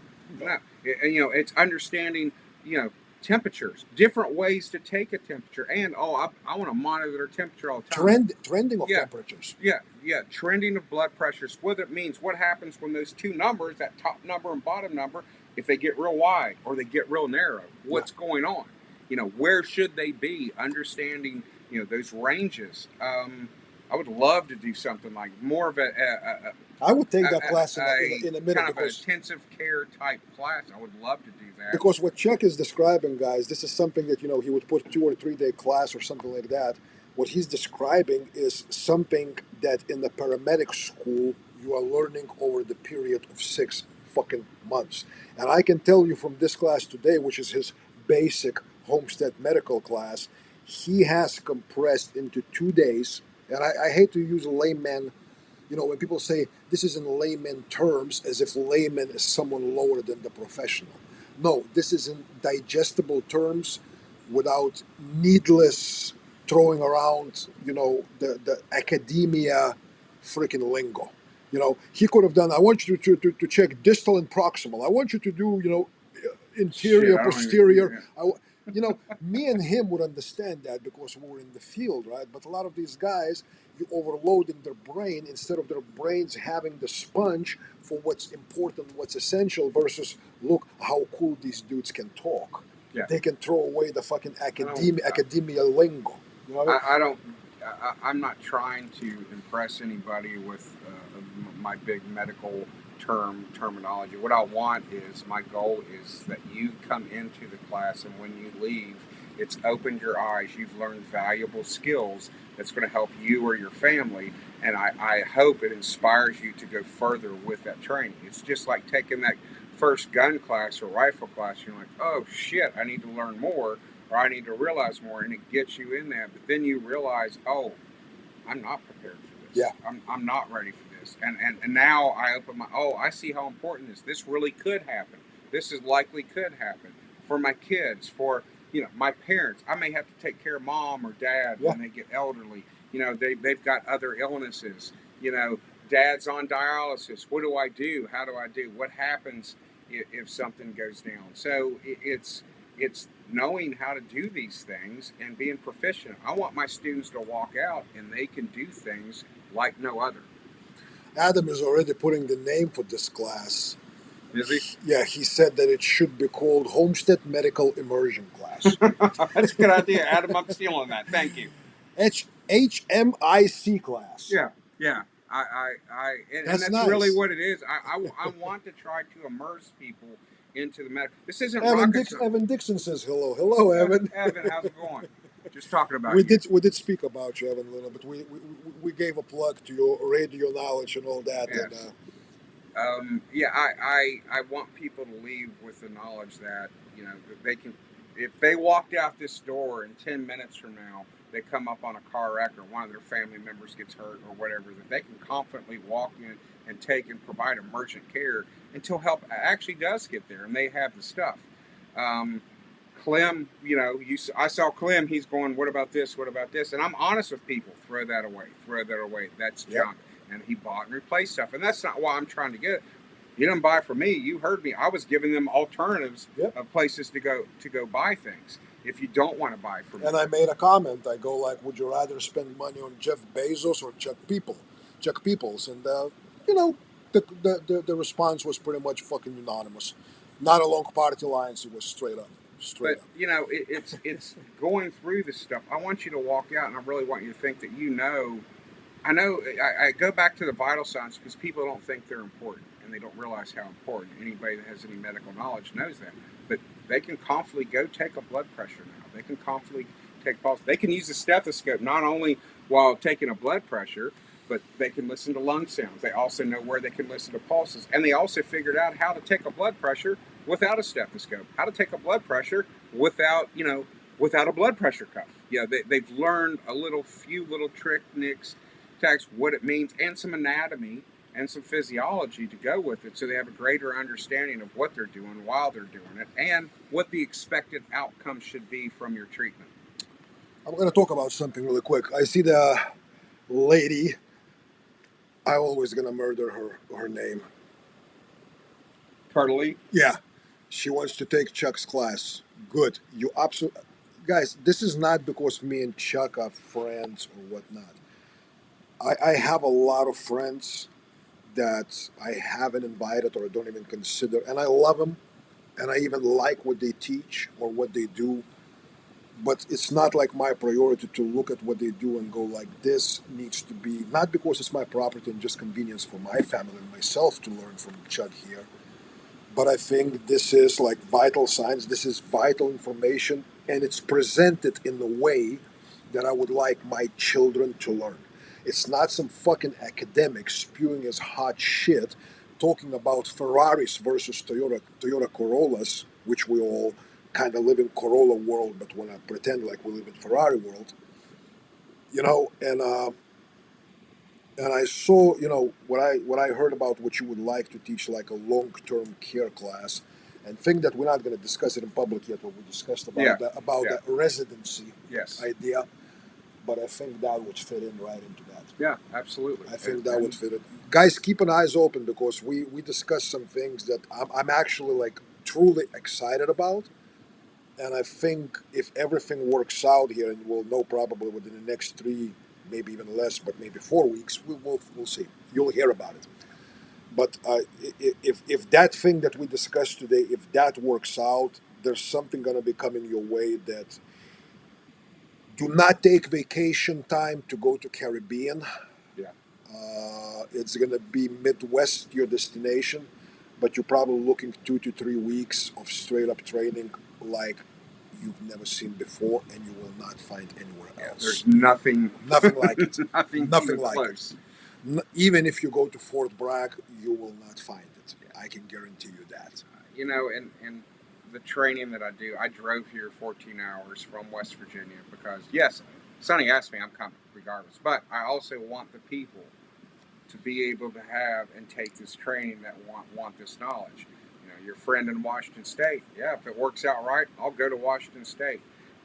Well, we'll see. Maybe on the way to Washington State, you can stop somewhere else with some of my other friends and teach class along the way. That way, you actually bring your stuff to West Coast. I'll do an Evan Dixon tour like he did. Yeah. But I don't mind to go to these different places. Andrew's going to host me down in Florida. We're working out dates now. I'm going to Pennsylvania. I'm going to be back down in Tennessee teaching. I've got people who are interested in some other places. I know I'm forgetting about some classes and places, but I'm going to be around. It'll be on my website. I just took my calendar down because I'm fixing some dates on some of the classes that we changed the dates on. But I'm going, and I'm going to be at the festivals and the usual thing too. And People want me to speak, I'll speak. They want me to do demonstrations, I'll do them. But I'm always, even when I'm there, all you gotta do is walk up to my booth. I've taught many people at my Yes. booth Yes. how to put a tourniquet on, how to put a chest seal on, how to do that. Because I'm not going to turn somebody away. Was it free? Yeah. Or did they buy a tourniquet? Yeah. But I asked them, do you know how to use this? And I'm not this going to let dude, them walk away without knowing how to use it. this dude right here, guys, like, there's 600 people at the event. You know what I mean? He's selling left and right. He will take the time personally to put your shit together. Yeah. Like he will put like this thing. Not that I'm advertising it. This is bulky. You know what I mean? Like this ankle kit. I'm like, I know you're busy. I said maybe after or whatnot.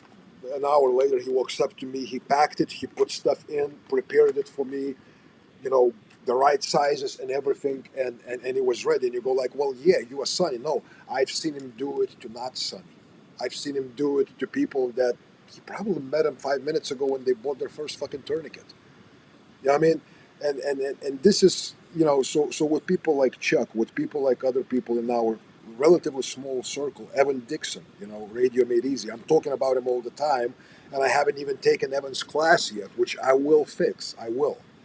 And I'm actually have to get Evan set up all my comp stuff, but I've been talking about it too for a year, but I haven't done it yet. Uh, Guys, I don't want to keep Chuck here for too long. We already been chatting for an hour and 35 minutes.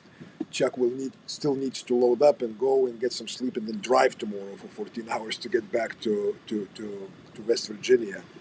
I put Chuck's stuff right here. Where's my finger? Right there. Chuck Peoples, homesteadmedical.us.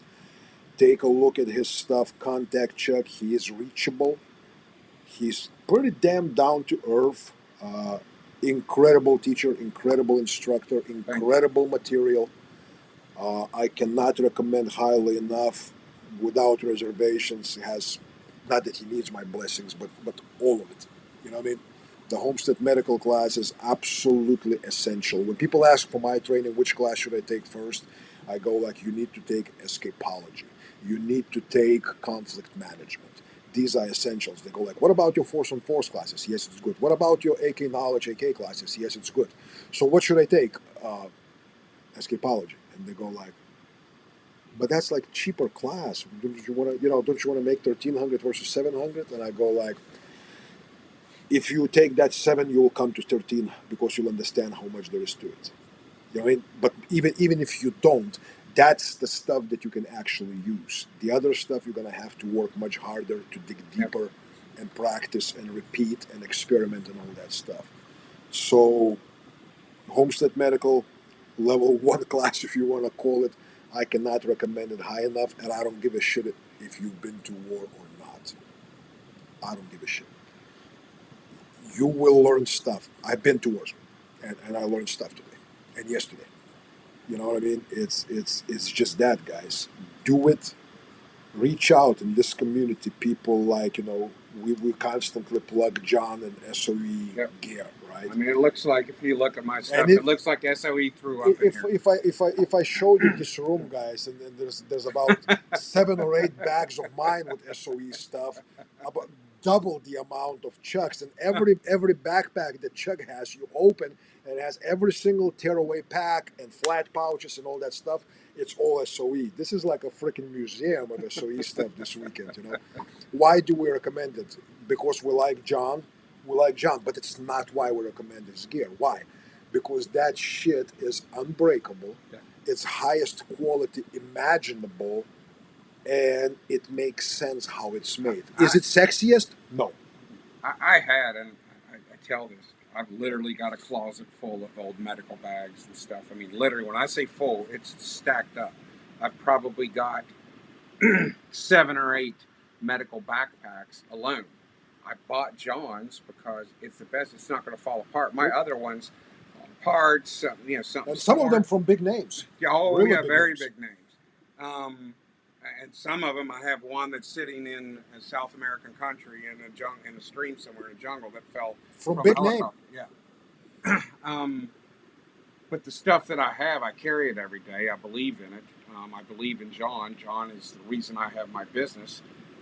He's a dear friend, and all of these things. It's bomb proof. My grandkids are going to be using this stuff when they're my age. Yeah. I'm going to be long and Yeah. gone. These same bags are going to be used, and they don't fall apart. They don't tear apart. And people ask me why. I've been accused. John pays me. I mean, it cracks me up some of the stuff that people have said. No, I bought this stuff. My own choosing. I had a lot of these bags before I was ever teaching. It has nothing to do. It's because John makes a bomb-proof product, and he's given me. If you watch his lives, you watch his stuff, the business stuff that he can tell you, the lifestyle stuff that he can tell you. It's free, guys. He should be charging hundreds of thousands of dollars for it. Just to talk to him. Yes, and just like being able to talk to Sonny, the stuff that he knows, the history. I found out new stuff today alone that he did that I had no idea, and who from. It amazed me. My jaw dropped. There's a lot of stuff upcoming, guys. There's a lot of Yeah. stuff you don't Yeah. know that's not public, but if God willing, if everything works out, there's a lot of exciting stuff. I'm thrilled because talking about people like Chuck, talking about people like radio made easy, right? I mean, guys, I hope you not being thankful to Chuck or me or other people that teach. I hope you realize what a blessing people in this group have to have access to some of the folks in this group. It's freaking amazing. Like I look at Radio Made Easy guy, right? Evan, and he's on here somewhere. I saw him commenting, right? Again, I haven't taken his class, but I spoke to a lot of people, and even in a few discussions with Evan myself, and knowing people that have taken his classes and bought his setups and had their setups done custom by Evan and all that stuff, I'm like, dude, this shit it's not like you're gonna. I'm gonna look for that in the area where I live. I'm gonna ask this guy. You're Yeah, not gonna good find luck. it. Good luck. If you don't realize what treasures you have with some people in the small circle, what they have to offer, and how blessed we all are to have access to these people, and then being relatively easy to access. They don't have big heads. They don't have, and some of them should. Like John Willis should have a fucking big head and go like fuck off. I'm not even talking to you until you fucking deposit 50K into my account for me to say hello. What questions you may have. You know what I mean? No, and it's amazing. It's amazing. Yeah, Evan is gone. I look up to Evan. I've taken business advice from Evan. I mean, I'm so lucky to be surrounded by all these different people, and it's stuff that you're not going to find anywhere else. And the instruction, I don't think people realize they've gotten kind of used to what's in this community. They don't realize. Look out there, folks. Look what's out there and being taught, and the quality it's being taught. Then come back and look at these communities of like Sonny. You have access to Fortress Canine. It's probably his dogs. There's nobody who trains dogs like that, and you don't get dogs like that anywhere in the world. You can go to. There's so many people who are teaching revolutionary things. Lewis, Andrew with combat art training. I mean, there's lots of people out there. I'm not leaving people out for them. No. There's others, but able to go and take this training from different prospects and just good people that you can call them up anytime. I mean, all my students, I give them a business card and says, here's my phone number, here's my email, contact me anytime, and they do, and I mean it. I'm not just saying that. I'm yeah. You've got a question, contact. I want to answer. It goes back to that whole alumni thing. Yeah. You've helped me, you've paid me. I'm going to be there. It's not all right. Class is over. Don't ever speak to me again. It's not what it is. I want people to walk away with all positive experience, but I also want to introduce them to this community because it's unbelievably amazing. It's changed my life completely. I feel blessed, man. I do too. I would have not have met Evan or yourself, if not. It's like events, right, that lead to it. At some point many years ago, me and James Yeager started talking about things. Then we met, we clicked. some people thought that we're always going to fight because we disagree about so many things, right? And then James Yeager, God rest his soul, it was like we were moderate friends. We were not on good terms the last year of James's life, but that was our thing about certain business things and then the Ukraine thing. Nevertheless, and then James introduced me to John, and then through John and people that come to those channels, this is where I met Evan, this is where I met you, and then Lewis started working for James, and then Lewis started studying with me, Yeah. and that, you know what I mean? All these little connections that you go like, dude, what a blessing. Yeah, I'm just so many things to be thankful the for. people who are commenting, and these are friends that I've met through this. I would never met Kerry. I would never met Jose. I would never met Carter Lee. I mean, Chuck Wilson on here. Josh DeWalt, Adam Hall. Yeah. I mean, I'm just going through. Yeah, I know I know. I'm not leaving anybody out, but all these people, Glenn and everybody, and they're good friends. Yeah. I have, I talk to them on a regular basis. Kerry and Glenn are great friends of mine. Yeah. Jose, I mean, we've sat down, we've ate dinner, we've hung out, we've done things. Met family members and stuff, and it's changed my life. To be able to be around these people. Nathan, are you asking? Are you from Texas or Florida? Are you asking me or Chuck? I live in Texas. Chuck lives in West Virginia. So hopefully that clears it. Josh says these are the golden age of training. Yes, it is, guys. Like sometimes people say, well, there was a golden age of ammo. No, golden age is today. Yeah. Because what was golden age, that is history. That page has been closed. You don't need to look back. Today is the golden age. There is no someday on the calendar. There's Monday through Sunday. There is no someday. Yeah. You know what I mean? And you need ammo, go to people that we all know. Ammo Supply Warehouse, Defiant Munitions, people that are part of this group, that are doing shit with people that are in this circle, that care about their product, that stand behind their shit. Training people, whether it's Andrew Lewis or myself or many other guys involved, dog people, medical people, radio people. You have people like Amanda, John's wife, making all kinds of stuff with natural remedies. Yeah. You know what I mean? You have people that making freaking clean moonshine in our community, and they can teach you how to fucking cook your own clean moonshine in our community. It's very good. And they print awesome T-shirts. Yes, they do. You know what I mean?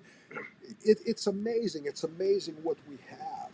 You know what I mean? And but we spend so much time on indecision and going like, well, I don't have time. I don't have money. And then you look at the life and you go like, you see that don't have time watching. And I'm not knocking. If you like football, by all means. If you like to watch the halftime show, by all means.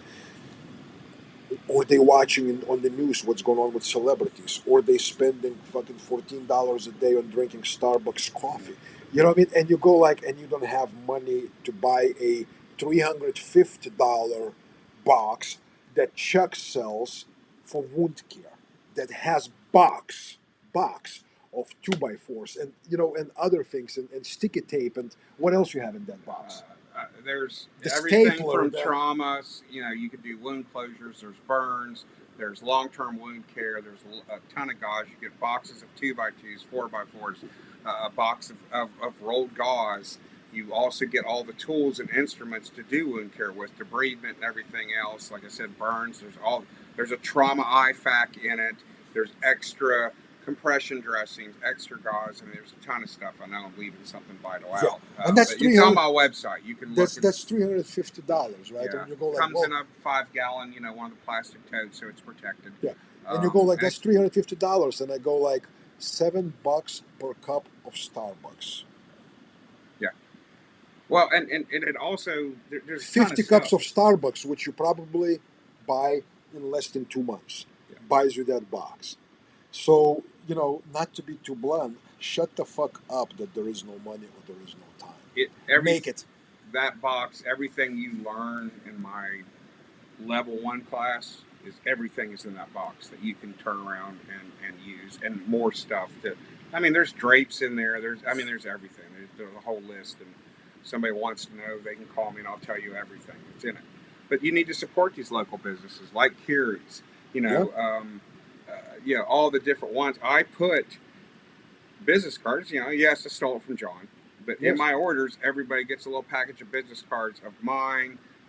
Thunderhill Farms, Simmerwell, John's. I know everybody knows SOE, but I put But his business still, card in. I put Evans. Radio Made Easy. His business card goes in because they're my friends. Yes, I want their business to succeed, but they actually are providing goods and services. people should know what they offer. Yes, and it's good. Carrie, if you haven't gotten on Thunderhill Farms and you're missing out on her sauces and everything that she makes, and now she has a consulting firm that she's Yep. doing. She's an amazing woman. She's an amazing Her organizer. and Glenn Amazing just organizer. oh yeah, they're incredible people.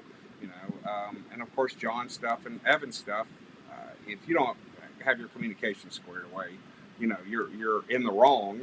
And Evan can do it with a simple phone call. He can set you up with everything you need, and your radio arrives programmed to your area, to channels. With the proper shit, with the proper attachments, Yep. and Yep. if you want something for your car, that will arrive too prepared. Yep. And done by the dude who knows his shit. He's a genius. He's Yeah. up here level of intelligence. So guys, we're I cannot hold Chuck any longer. It's been close to 2 freaking hours. This guy is gonna go like, I'm not coming back to Texas ever. I'm coming back. I appreciate you guys being here. I appreciate you listening. Please go check out Chuck's stuff. homesteadmedical.us. I've got all the social stuff under Homestead Medical. If he has classes anywhere, take a trip. Take a trip. Go visit. Come to Texas when he is here next time. Check out some of our coffee houses here that we have in this little town. Check out the barbecue on the way. You know what I mean? You decide to stay extra day, we can either cut meat on my range, and I'm not talking for barbecue, like nasty stuff, or we can shoot guns. Or if you want me to choke you or teach you how to talk yourself out of the problem, we can do that too. You know what I mean? And support these guys because they it's not just their business. They actually genuinely fucking care. I lived long enough and I've seen enough in my life, good, bad, ugly, indifferent, to recognize people that care and that have compassion and genuine. This is genuinely who they are. You know what I mean? It's not just business. Yes, this is how they also make their living. You know what I mean? But when you see the guys, taking extra time to go extra few layers deep just because some unknown dude who they met yesterday asked the question in freaky French accent or whatnot, right? You have the right people in your circles. You have the right people in circles. And that's how it is. So, Chuck, thank you so much for being here. No, thank you. Thank you for coming on our little impromptu podcast I wasn't planning to do. I It's think an honor. today, before I close off, I saw some people asking about as far as training, what I have, sunnypuzikas.com, go there. Someone I saw asked if I'm 25, 26, if I'm going to be in Pennsylvania. I'm glad you asked, sir. Yes, I will be in Pennsylvania in August of this year. And I don't know yet, 2026. We'll figure it out when it gets closer. So I will be in August in Pennsylvania teaching 3-day Force on Force class. It's on my website. And then after Gary Marr's All Hands Muster, I'm going to be teaching a 2-day AK class in Pennsylvania. So yes, I will be there in August. In 2 weeks, I will be in Central Ohio teaching at Bob Lester's place in Somerset, Ohio. I will be there. The class with knives. Chuck will be there. There's a lot of great people there. Chuck watched me do some knife work yesterday. Not really work, just cutting stuff. And I don't even know what to say about it. I mean, it's that just. I'll just say this.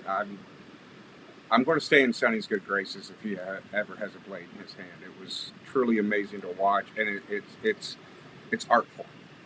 The stuff he was doing, but the knowledge of each blade that because I learned so much yesterday in that time. It was overwhelming almost. I was like, I've got to do this stuff. I've got to get on this because your knowledge alone, just on the blade shapes and what they do in the force was very, very eye-opening. So anyway, we'll do that knife stuff in Ohio in 2 weeks. You can go to my website and find that seminar. It's called Fight Hacker, Sliceology and Stability. slice and stab type of thing. Uh, and there's other things coming up. I still have spots, paid spots for the Gospel of Violence podcast behind the paywall videos. They're really good secret shit. Uh, let's see what else. Chuck, do you have anything to plug? I've got live tissue coming out in end of August. Not just me. Lewis teaches. We've got other people. You mean end of March? End of March. Excuse me. Yeah, end of March. Last weekend of March. Coming up. I've got some other classes that'll be up on my website throughout most of the year. I'll be, like I said, I'm going to Florida, Pennsylvania, Kentucky. I'll come to you if you're more on the East Coast and stuff. Depending on the distance from me, I'll do it for 6 students, but usually it's 10 students I need. And if you want to host a class, we can discuss that.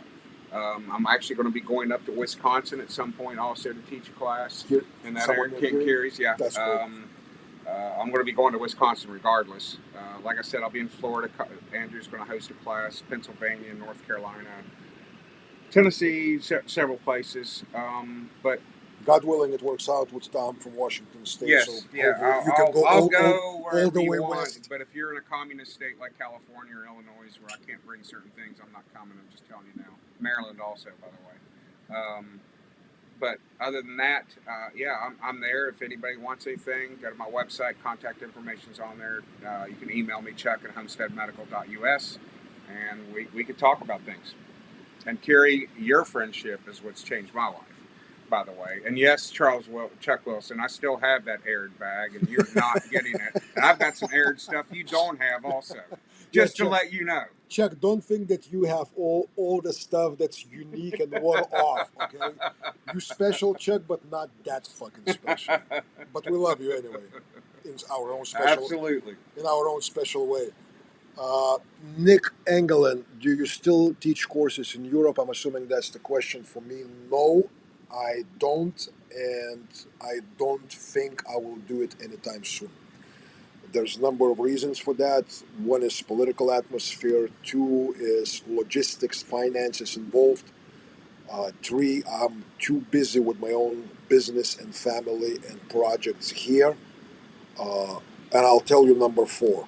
I think that most of European Union countries, due to my political views, which I don't hide, and things that I have posted, I don't think they would allow me to enter England. I doubt I could enter Canada because of the things that I have said, and I'm okay with that. You're on a couple of lists, and I'm okay. and I'm okay with that.